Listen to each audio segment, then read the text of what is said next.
አባቴ ሆይ ለኔ ለኃጢአተኛው ክፉ ሰው ራርተ በጠባቡ መንገድ ብራኝ እያለ የሚያለቅስ ሰው ነው ማርያምን የሚያገኛት። ውሻ ነኝ የሚል እንዴ! ለምንድን ነው ኩሮቹ ስትፈልጓት የምታጧት? ጸጋ የለማ። ከክርስቶስ ጋር የሚነጋገሩ ከማርያም ጋር ደግሞ መነጋገር ይጀምራሉ። አንተ ከክርስቶስ ጋር ያልተነጋገሩ ማርያምን ቢዘጉ ምን ያስደንቃል? ብቻችንን ላለመሆናችን የእግዚአብሔር ጸጋና የእግዚአብሔር ፍቅር ከኛ ጋር ለመኖሩ አንዱ ማሳያውና ምስክርነት በመሐከላችን ይህቺን እናት ይዘን መገኘታችን። ሰው ብቻውን ይሆን ዘንድ መልካም አይደለም። ለጥቂት ደቂቃዎች የምንመካከርበት ርዕሳችን ነው።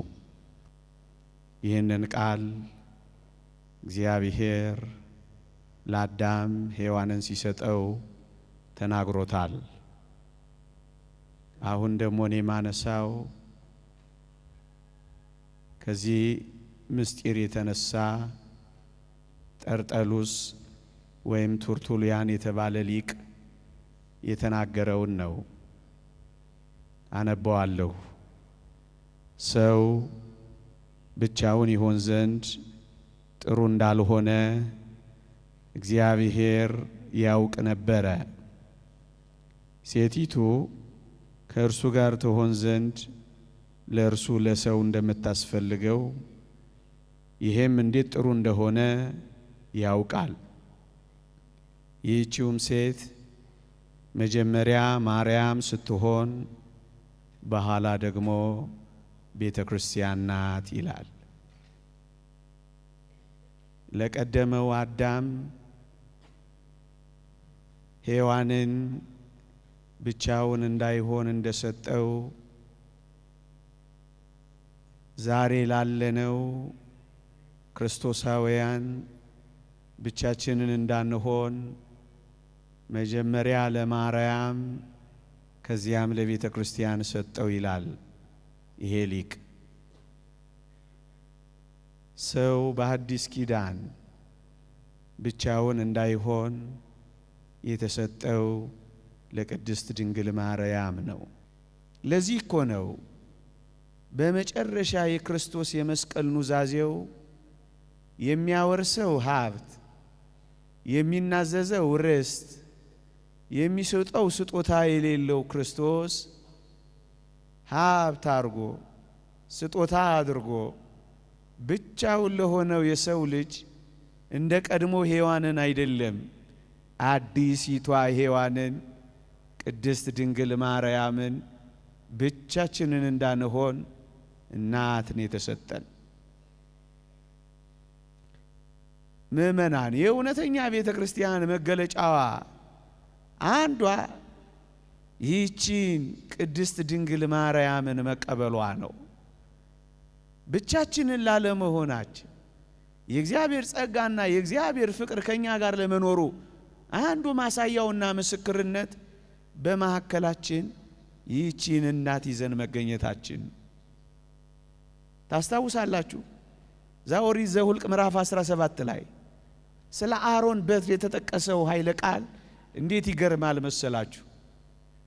ለሚያምፁብኝ ልጆች ምልክት ሆና ትጠበቅ የተባለችው ሳይተክሏት የለመለመች ያለ ዘር የበቀለች ያቺ የአሮን በትር ይህቺ ቅድስት ድንግል ማርያም ካልሆነች በቀር ሌላ ማነች?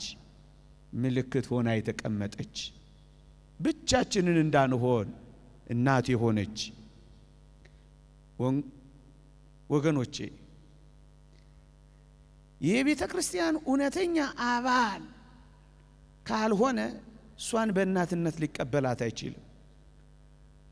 የቤተ ክርስቲያን እውነተኛ አባል ካልሆነ ስሟን ሊጠራት አይችልም። የእውነተኛዋ የቤተ ክርስቲያን ልጅ ካልሆነ ክብሯን ሊናገርላት አይችልም። የእውነተኛ የክርስቶስ ቤት ለሆነችው ለአዲስ ኪዳኗ ቤተ ክርስቲያን ልጅ የሆነ ዝናዋን ይናገርላታል፣ ክብሯን ይናኝላታል። ካልሆነ ግን ስሟን እንኳን በቸልታና በዝምታ ያልፈዋል። የእውነተኛ የቤተ ክርስቲያን ምልክቷ ይህች ቅድስት ድንግል ማርያም ብቻችንን እንዳንሆን በመካከላችን አብራ መኖሯ እኮ ነው። ብቻችንን አይደለንም። ይሄው 2000 ዘመን አለፈ። ቅድስት ድንግል ማርያም በመካከላችን ሆና ቅዱስ ዮሐንስ ወንጌላዊ ወደ ደረቱ ወደ ፍቅሩ ተጠግቶ የተቀበላ ስጦታ ናት። ፓትርያርክ ሲኖዳ ከዘመናውያን ሰባኪያን መካከል አንድ አስደናቂ ቃል እዚህ ጋር ያመጣሉ። ምን ይላሉ? ቅዱስ ዮሐንስን አንተ ዮሐንስ ሆይ ማርያምን ዛሬ ወደ ቤት የወሰድካት ይላሉ። በኑሮ ልትደጎማት የእርጅናና የእርግና ዘመኗን ልታሳምርላት እንዳይመስልህ የአገልግሎትህ እኮ በረከት ናት ብለውታል። ማርያምን በእናትነት የሚወስድ በረከትን ይወስዳል። ድንግልን ተቀብሎ የሚሄድ ብቻውን አይሆንም። ለዚህ ነው ወገኖቼ አንድ ሊቅ እጠብቃት ብሎ ወስዶ ተጠበቀባት ብሎ የተቀኘው እኮ ለዚህ ነው ወገኖቼ። እኛ ለእመቤታችን ለድንግል ማርያም የምናስፈልጋት መስሏቸው አንዳንዶች ሁሉን ነገር የነፈጓታሉ። ይህች እናት ብቻችንን እንዳንሆን ታስፈልገናለች እንጂ ኦርቶዶክሳውያን እኛ እኮ ለሷ የምናስፈልጋት ሆና እኮ አይደለም። ከሷ ጋር የሚኖሩ ጥልቅ የሆነ ትምህርትን ያገኛሉ ምእመናን። መላእክት የሚማሩባት ትምህርት ቤት ናት። በሷ ውስጥ የተሰጠው ጸጋ ተዝቆ የማያልቅ ጸጋ ነው። ለዚህ ነው ኋላ ቢጻፍም እንዲህ በጣም የሚገርም የሆነው ከቅድስት ድንግል ማርያም ጋር በመኖሩ ነው ይላል። ብቻውን አይደለማ ምስጢር ይገለጽለታል። ብቻውን አይደለማ ዕውቀት ይፈስለታል። ብቻውን አይደለማ በበረከት ይጎበኛል። ብቻውን እንዳይሆን ወሰዳት። ኦርቶዶክሳውያን ብቻችንን እኮ አይደለንም። ወደ ልባችን፣ ወደ ቤታችን፣ ወደ ሕይወታችን፣ ወደ ኑሯችን፣ ወደ መቅደሳችን፣ ወደ ምስጋና አውዳችን፣ ወደ ትምህርታችን፣ ወደ ማህሌታችን ይዘናት ገብተናል። ብቻችንን አይደለንም። የዚህችን አስደናቂና ጸጋ ማን ሰፍሮ ማን ቆጥሮ ይችለዋል ከባለቤቱ በቀር ወገኖቼ? ለቅዱስ ሚካኤል ምሕረት ተሰጥቶታል። ለቅዱስ ገብርኤል ማብሰር ተሰጥቶታል። ለቅዱስ ጳውሎስ መልእክት መጻፍ ተሰጥቶታል። ለቅዱስ ጴጥሮስ የመንግስተ ሰማያት መክፈቻ ቁልፎች ተሰጥተውታል በቅዳሴያችን ላይ እንደሚታወጀው። ለዚህች ቅድስት ድንግል ማርያም ግን የሰማይና የምድር ሀብት ሁሉ ተሰጥቷታል። ማን ነው ታዲያ ደፍሮ እሷ ክብር ጎርሏታል ብሎ የሚናገረው? ሮሜ 3ን ጠቅሰን ሁሉ የእግዚአብሔር ክብር ጎርሏቸዋል ስንል እሷንም የማንጨምረው ለምን መሰላችሁ? ጸጋ ተሞልታለች የሚል ቃል እኮ ስለምናገኝ ነው። ይብላኝ እሷንም ከዚህ ጋር ጨምሮ ለሚናገረው ሕዝብ ምእመናን የተለየ ጸጋ፣ የተለየ ክብር፣ የተለየ ሞገስ እርግማን በነገሰበት ምድር ውስጥ አንዲት የምናገኘው እሷን ነው። ብቻችንን እንዳንሆን ምልክታችን የሆነችው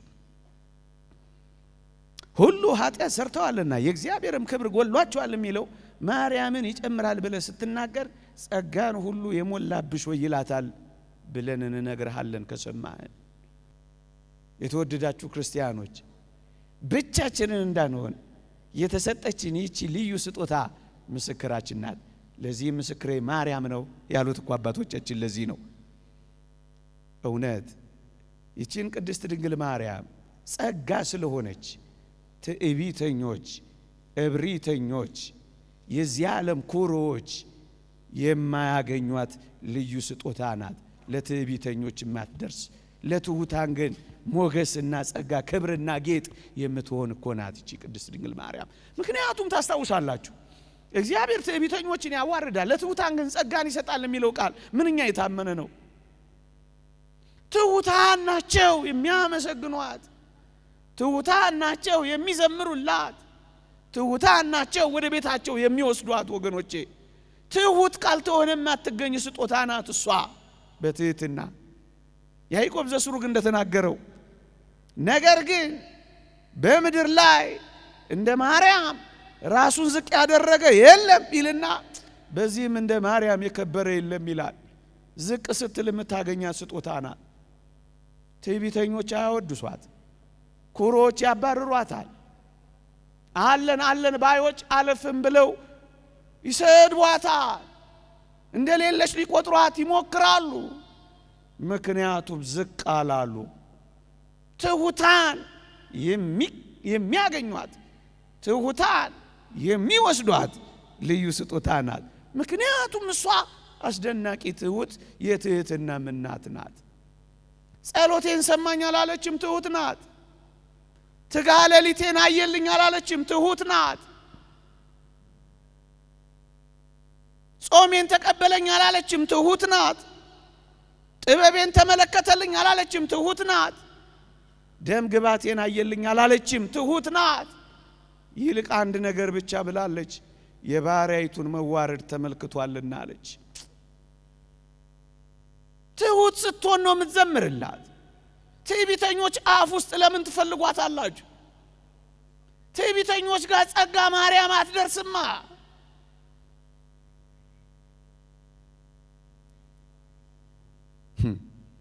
እንደ ቅዱስ ኤፍሬም ያሉ ትሑታን የሚያገኟት አስደናቂ ስጦታ ናት ቅድስት ድንግል ማርያም። ቅዱስ ኤፍሬም ቅድም የጠቀስኳቸው የነ መጥምቀ መለኮት ቅዱስ ዮሐንስ፣ የነ ቅዱስ ዮሐንስ ወንጌላዊ ተማሪ ይመስላል። በምኑ? ቅድስት ድንግል ማርያምን በመውሰዱ። ምን ሆኖ? ትሑት ሆኖ ነው። እንዴት?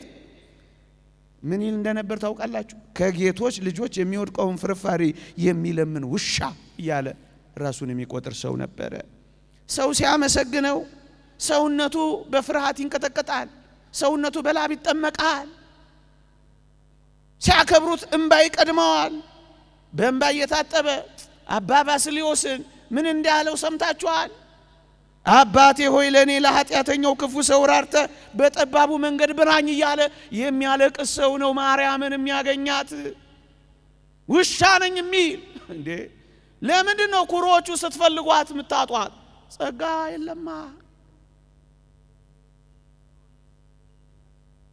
ትጎች የሚጋደሉ የሚያገኟት እናት ናት። እንደማን? እንደ አባ ኤፍሬም።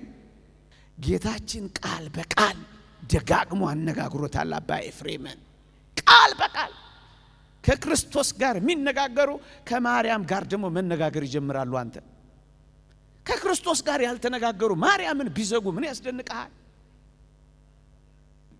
እውነተኛ ክርስቲያን ልክ እንደ ቅዱስ ዮሐንስ በመስቀል ላይ ከተሰቀለው ጌታ ማርያምን ልክ እንደ እናቱ አድርጎ ይቀበላል።